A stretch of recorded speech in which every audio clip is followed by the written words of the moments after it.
Story with Binaca. सुनिए कहानी Binaca की जुबानी। हाजिर है हबीब कैफे की कहानी रेस का घोड़ा।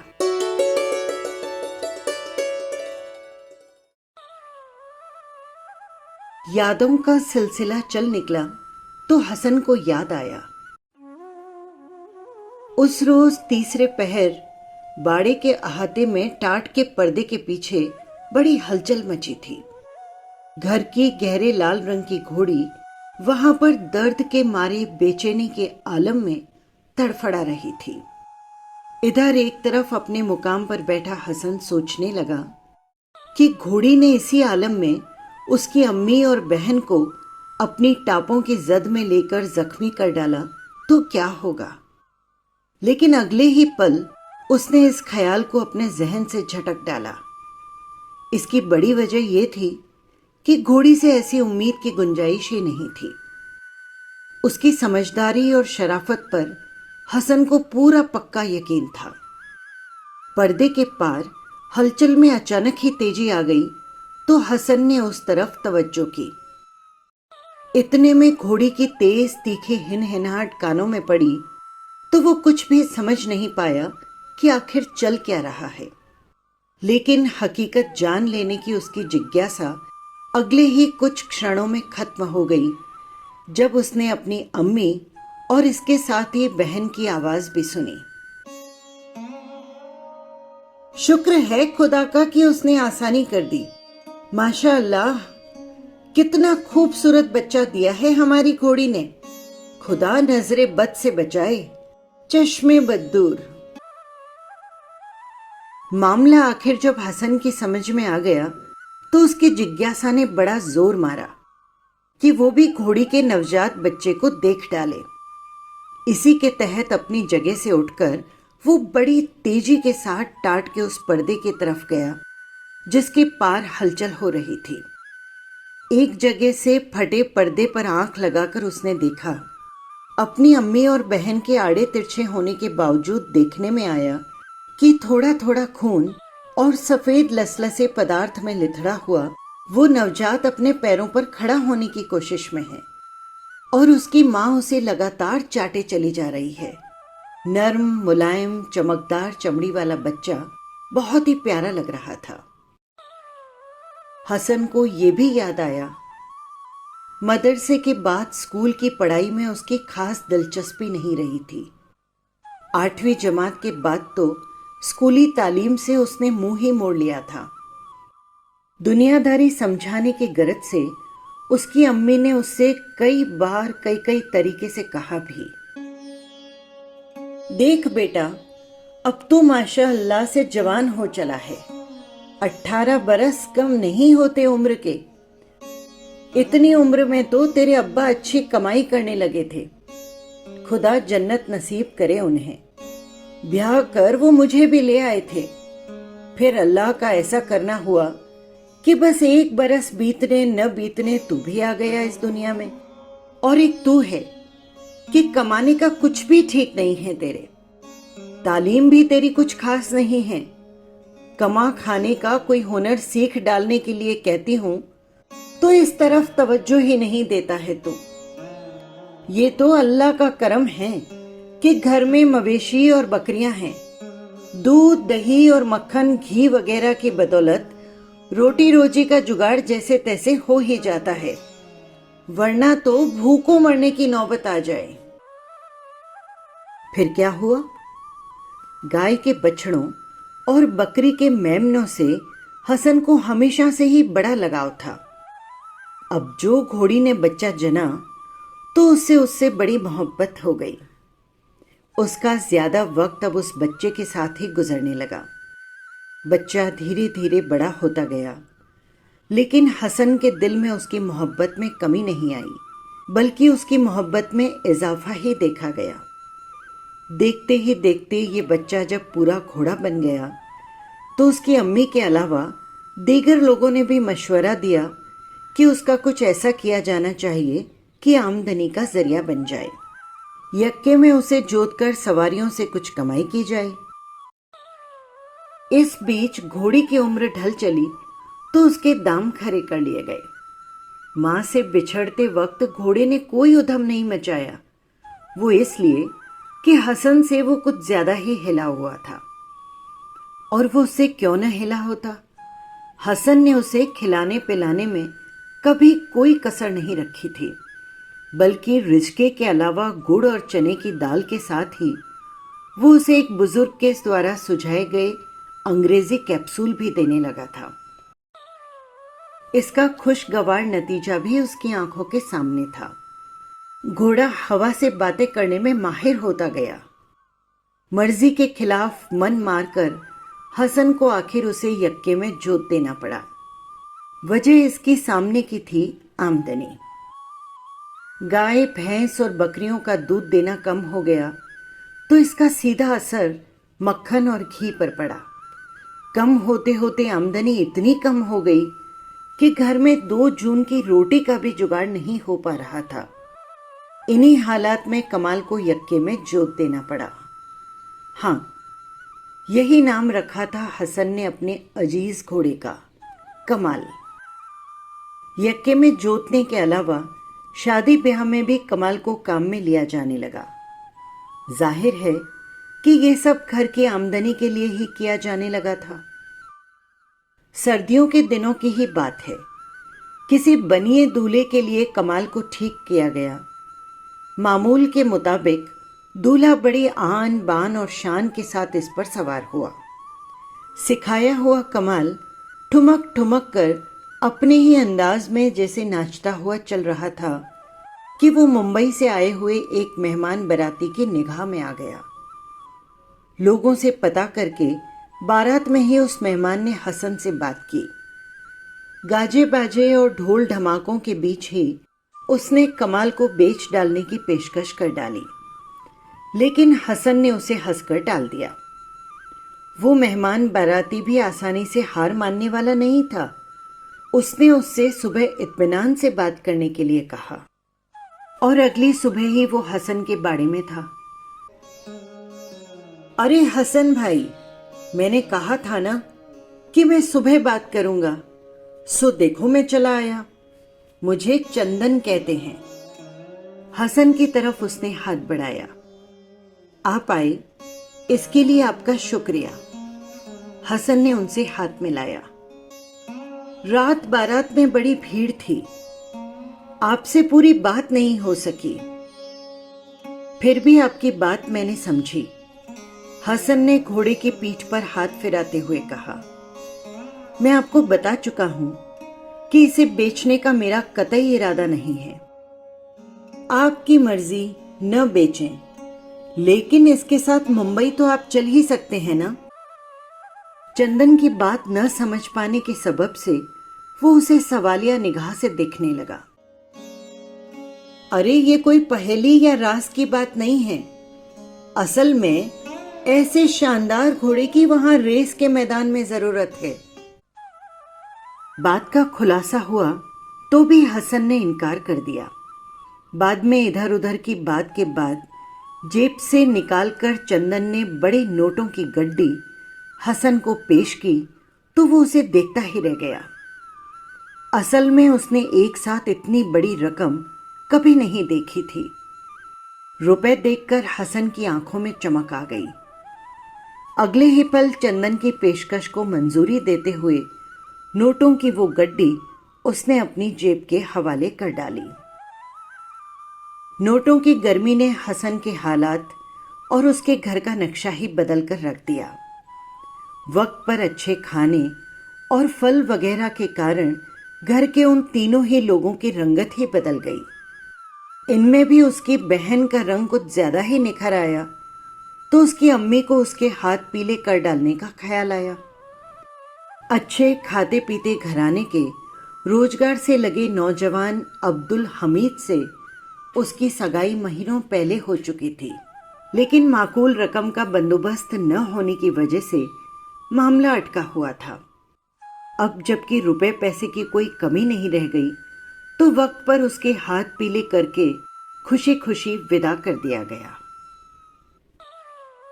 हसन को याद था मेट्रो सिटी मुंबई की चहल पहल और रौनक देखकर वो दंग रह गया था। शुरू शुरू में उसके ध्यान में दो बातें आई थी। एक तो ये कि यहाँ किसी को भी किसी एक से भी कोई सरोकार नहीं है, हर कोई जैसे अपने में ही मगन और मस्त है। दूसरी ये कि कम से कम मैं भी, कोई भी आदमी यहाँ पर अपना पेट भर सकता है। लेकिन बाद में ये दोनों ही बातें उसके लिए महत्वहीन होकर रह गई। यूं भी बहुत जल्द उसने अपना मकसद न सिर्फ जान लिया था बल्कि समझ भी लिया था। अपने चहेते घोड़े कमाल को रेस के मैदान के लिए पूरी तरह से तैयार करना, चंदन ने इसके लिए उसे कई तरह की सहूलियतें दे डाली थी। न सिर्फ खाने पीने बल्कि रुपए पैसे के एतबार से भी हसन बेफिक्र हो चला था। इधर चंदन को ये देखकर इत्मीनान और खुशी थी कि जैसा उसने सोचा था बिल्कुल वैसा ही हो रहा है। वो कहीं भी रहता लेकिन हसन उसकी निगाह में ही रहता, और हसन की निगाह में कमाल था, उसका अपना चहेता घोड़ा। वो उसके खाने पीने और माकूल ट्रेनिंग के अलावा आराम का भी पूरा पूरा ख्याल रखता। घनी आबादी से दूर खुली जगह में उसे खूब दौड़ाया जाता था। रेस के कुछ खास टिप्स भी उसे सिखाए जा रहे थे। चंदन के लिए खुशी की बात यह थी कि मामला उसकी मर्जी के मुताबिक होता चला जा रहा था, और होते होते आखिर इम्तिहान का दिन आ ही गया। रेस कोर्स में दर्शकों की भीड़ देखकर हसन को सख्त ताज्जुब हुआ। विंग में बैठे हुए लोगों की भीड़ की निगाह मैदान की तरफ ही लगी थी। चंदन और हसन दोनों ही खास मुकाम पर बैठे थे। रेस की तैयारियां चल रही थी। रेस में हिस्सा लेने वाले घोड़े और घोड़ियों के खास नाम तो जरूर थे, लेकिन आज वे तमाम यहां नंबर से पहचाने जा रहे थे। ये नंबर ही उनकी पहचान बनकर रह गई थी। पिस्टल के दाग देने से आखिर रेस की शुरुआत हुई, और इसके साथ ही वहां मौजूद दर्शकों के ठट पर जैसे दीवानगी तारी हो गई। हर कोई अपनी पसंद के नंबर को आगे ही आगे देख लेना चाह रहा था। शोर लगातार बढ़ता ही चला जा रहा था। खुद हसन और चंदन भी कमाल को प्रोत्साहित करने की कोशिशों में लगे थे, लेकिन दोनों की आवाज में वांछित तेजी नहीं थी। और फिर उन दोनों में एक स्पष्ट अंतर भी था। कमाल को चंदन नंबर 9 से याद कर रहा था, जबकि हसन उसके असल नाम से पुकार रहा था। हैरत की बात यह हुई कि बुद्धिमान चौपाई कमाल ने अपने चाहने वाले मालिक की आवाज सुन ली थी, और वो जी जान से पूरी ताकत के साथ दौड़ रहा था। कुछ ही देर बाद इसका नतीजा भी सामने आ गया। अव्वल आने वाले 22 नंबर से कमाल कोई आधा कदम से भी कम, यानी हवा भर पीछे रहकर दूसरे नंबर पर आया। अर्थात पहली ही रेस में वो दूसरे नंबर पर रहा। रेस में कमाल का कमाल देखकर चंदन को इत्मीनान के साथ बहुत खुशी भी हुई।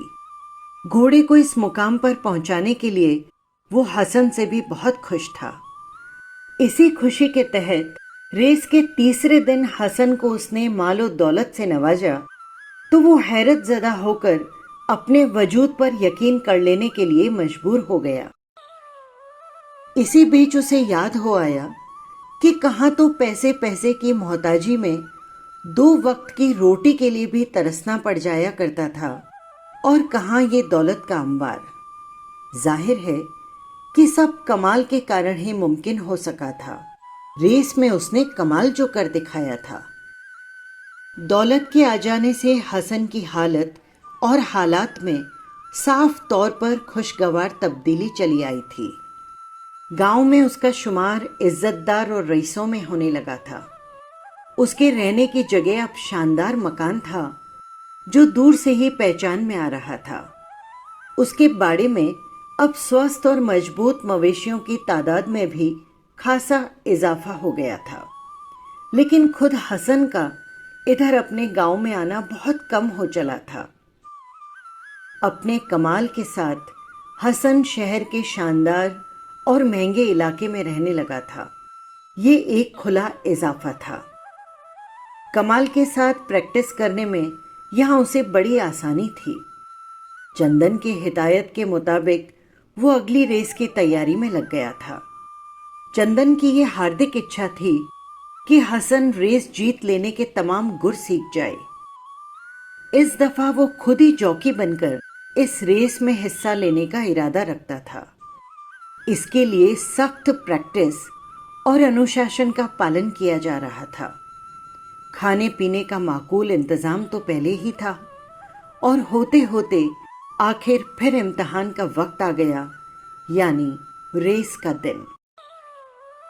हसन को बखूबी याद था, उस दिन भी रेस कोर्स में बड़ी गहमा गहमी थी। जात पात या मजहब के भेद के बगैर पहले की तरह वहां बड़ी तादाद में लोग जमा थे। विंग में हर तरफ मर्दों और औरतों के चेहरे या खोपड़ियां नजर आ रही थी। हर किसी को वहां अपनी पसंद और दाव पर लगे नंबर के अव्वल आने का पूरा पक्का यकीन था। यही वजह थी कि उन तमाम दर्शकों का जोश देखने के काबिल था। जुनून की हद तक में लोग जोश से भरे थे। रेस में हिस्सा लेने वाले घोड़े और घोड़ियों के नंबर अलॉट किए जा चुके थे। इसी के अनुसार जॉकी के नंबर भी थे। कमाल को इस दफा नंबर 10 मिला था। इसका जॉकी आज खुद हसन ही था। उसे भी यही नंबर दिया गया था। चंदन भी वहां मौजूद था। रेस शुरू होने में अभी थोड़ा वक्त था।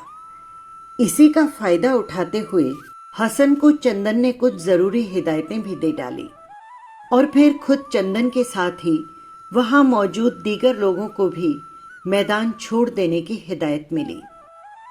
रेस शुरू होने का वक्त हो रहा था।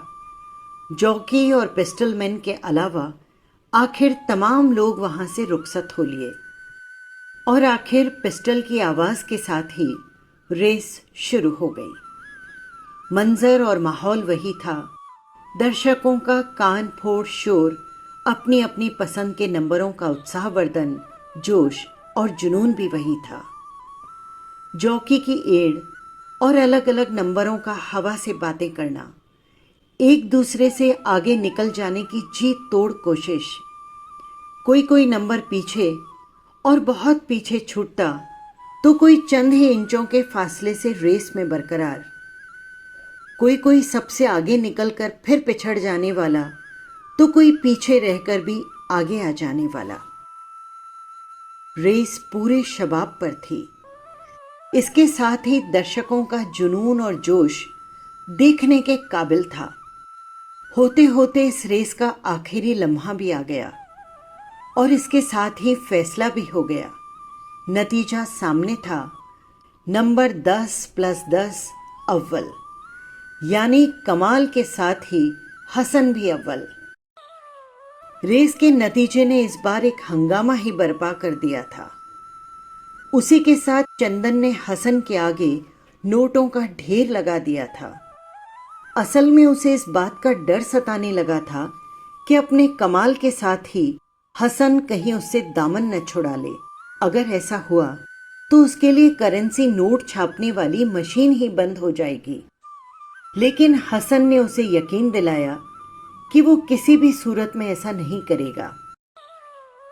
हसन को साफ तौर पर याद था। इस बीच उसे पटा लेने की कई कोशिशें की गई। बड़े बड़े लालच उसे दिए गए। कमाल के बदले करोड़ों के ऑफर आए। कई कई कीमती सहूलियतों का पूरा पूरा भरोसा दिलाया गया। अनदेखी और अनजान जन्नतों का लालच भी दिया गया। लेकिन जुबान के धनी हसन ने किसी एक भी ऑफर की तरफ तवज्जो नहीं की। वो तो बस चंदन का वफादार था और उसी का बना रहा। इसके बदले में उसके बैंक बैलेंस में लगातार बढ़ोतरी होती चली जा रही थी और शहर के अलावा उसके अपने गांव में भी उसकी मिल्कियत बढ़ती चली जा रही थी। ऐसे में हसन को अपनी अम्मी की अजीजी भरी बातें भी याद थी। बेटा, अल्लाह का दिया सब कुछ तो है अपने पास। उसने सुनी और हमारे हालात को पूरी तरह से बदल डाला। अब दुल्हन का मुंह देख लेने की आरजू है मेरी ये आरजू पूरी कर डाल मेरे लाल। फिर इसके बाद में हज का फर्ज भी अदा कराऊं, ताकि मरने के बाद खुदा के दरबार में सिर ऊंचा करके हाजिर हो सकूं। और उसने अपनी अम्मी को यकीन दिलाया था कि अगली रेस के बाद वो उसकी ये आरजू भी पूरी कर देगा। हसन अब अगली रेस की तैयारी में लगा था। कमाल को वो बाकमाल बनाए रखने की पूरी कोशिश कर रहा था। घोड़ी की खुराक का वो खास तौर से ख्याल रख रहा था। उसकी रफ्तार को बढ़ाने की खातिर खास किस्म के कैप्सूल भी दिए जा रहे थे। जॉकी की सूरत कमाल की पीठ पर सवार होकर वो सुबह सुबह लगातार प्रैक्टिस किए जा रहा था। इसी प्रैक्टिस के दौरान एक शाम उम्मीद के खिलाफ कमाल फिसल पड़ा। फिसलते फिसलते भी उसने हसन का पूरा ख्याल रखा। इससे उसकी कमर में मामूली रगड़ आई थी, लेकिन कमाल बड़ी मुश्किल से खड़ा हो सका। उसने चलने की कोशिश की, लेकिन नाकाम रहा। पता चला कि अगले बाएं पैर के नीचे की तरफ अंदरूनी चोट आई है। कमाल के इलाज का फौरन ही इंतजाम किया गया। जानवरों के माहिर मशहूर डॉक्टर को वहीं तलब कर लिया गया। इंजेक्शन लगाने के साथ ही पैरों की सूजन को देखते हुए डॉक्टर ने एक्सरे का मशवरा दिया। और जब एक्सरे की रिपोर्ट आई तो उसे देखकर चंदन को सख्त मायूसी हुई। हड्डी न सिर्फ 4-5 जगह से तड़की थी, बल्कि अपनी जगह भी छोड़ चुकी थी। कमाल की हकीकत और हालात को देखते हुए चंदन ने हसन से उसे गांव ले जाकर देसी इलाज करवाने का मशवरा दिया। उसने उसके जहन में ये बात बिठा डाली थी कि देसी जड़ी बूटियों से कमाल का इलाज बेहतर तरीके से हो सकेगा। कुछ समझा और कुछ न समझा की स्थिति में आखिर हसन अपने लाडले कमाल को अपने और उसके पुश्तैनी गांव ले ही आया। पूरा पक्का यकीन तो नहीं, अलबत्ता उसे कुछ भरोसा था कि गांव में उसका इलाज बैठ जाएगा। लेकिन शायद कुदरत को जैसे कुछ और ही मंजूर था। गांव लौटने के 2 दिन बाद ही हसन समझ गया कि क्यों चंदन ने उसे कमाल समेत गांव लौट पड़ने का मशवरा दिया था। वो असल में जान चुका था कि घोड़े के पैर अब दुरुस्त होना नामुमकिन है। फिर भी हसन ने उसकी देखभाल में कोई कोताही नहीं बरती। कमाल को वो बड़े ही लाड से रिजका और गुड़ मिली दाल पेश करता, लेकिन पैर के सख्त दर्द के कारण वो बड़ी मुश्किल से उसकी तरफ देख पाता था।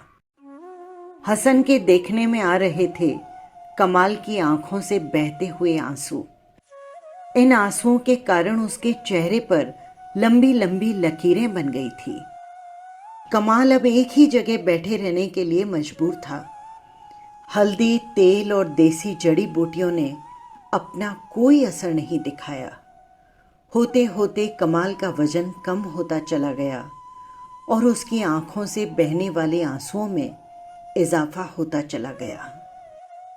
हसन से उसकी ये हालत देखी नहीं जा रही थी। उसे देखकर वो भी अक्सर रो पड़ता। और एक रोज तीसरे प्रहर, ये वही जगह थी जहां कमाल ने अपनी दुनिया में कदम रखा था। हसन को ठीक तरह से याद था कि उसने उसे पहली दफा टाट के पर्दे की ओर से चोरी छुपे देखा था। बहुत प्यारा था वो मासूम। उसकी माँ उसे बार बार चाटे चली जा रही थी और पिस्टल अचानक ही चल पड़ी। ये रेस शुरू होने के लिए नहीं, बल्कि खत्म होने की प्रतीक ठहरी। गोली हसन के ठीक सीने में बैठी थी। सारी तकलीफें खत्म हुई। अब न कोई दर्द रहा और न ही मुसीबत। साफ साफ देखने में आया। कमाल ने 2-4 लम्हे चारों ही टांगें पटकी और फिर खामोश हो गया। उसके सीने से ताजा लहू धीरे धीरे रिस रहा था। वो अब हर तरह की रेस से हमेशा हमेशा के लिए बाहर था। हसन ने फिर एक बार देखा। वो अब भी यही महसूस कर रहा था कि गोली उसके लाडले कमाल के सीने में नहीं बल्कि खुद उसी के सीने में पेवस्त हुई है। पिस्टल अब भी उसके हाथ में थी और उसकी आंखों से आंसू बह रहे थे। उसकी आंखों से आंसू बह रहे थे।